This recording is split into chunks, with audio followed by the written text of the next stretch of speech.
Hi and welcome back to my channel.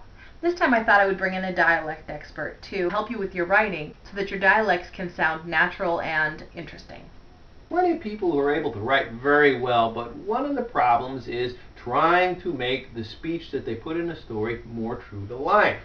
And so in order to do that, we have to start thinking in terms of specific dialects, giving us a certain amount of local color. I've taken a passage from a story and I am going to put it through some changes in order to make it better represent common everyday speech.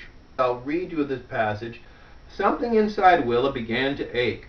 She'd always wanted a man to hold her like that, to be the delicate object of a man's desire, and more than that, his love. Instead, she usually felt more like the oafish best friend.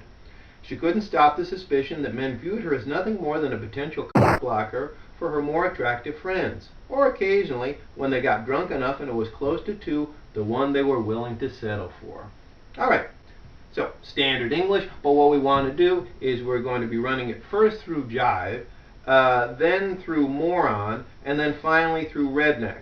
And so doing this, here is what you will be having. Something inside Willa began to ache. She always wanted it a man to hold like that. Man, fry my hide. Boy, cool, fry my hide. To be all the burn delicate object of a man's desire, and more than that, his love. Instead, she usually felt more like it the oldest big homie. She couldn't stop the suspicion that dudes bewildered and had as an odd and more for some potential cock blocker for some more tractable homies. Or occasional when they get the gun inside of the West Coast, they was willing to settle for. And you can see that it's much more legitimate language that we're speaking here. It's something that you would expect to hear. Are you seriously a dialect coach? Oh yes, yes, very much so. I had hoped that you were joking. I can see that you were not joking. So I want my money back. You can't get the money back.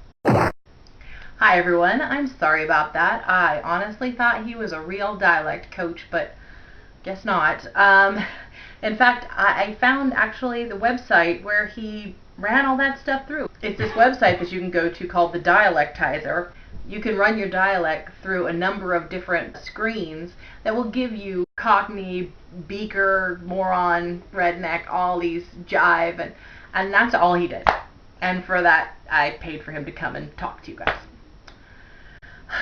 Okay, well, I found a few interesting sites, Shakespearean insults. In case you find yourself running across that lovely man, you can turn to him and say, "Thou stale old mouse-eaten dry cheese." The other thing I found that was interesting was a random Surrealist Ad Generator. Now, you can find the link to that below as well. And I thought this might be interesting. You can make up business card slogans using the Surreal Ad Generator, or you could make up your log lines for your stories, things like that. So let's try a few, shall we? I've never been rabid.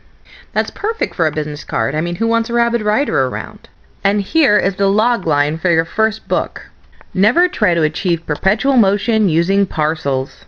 Sounds like an interesting story to me. And what's your first line for that book going to be? We all know that you can't squawk at tramps. That sounds like a winner all the way. Hopefully you found some of that helpful, and you'll be able to get right onto your next manuscript without any kind of concerns that you won't know what to say. Join me next time for my tips on how to prepare yourself for a conference. Thanks a lot and happy writing.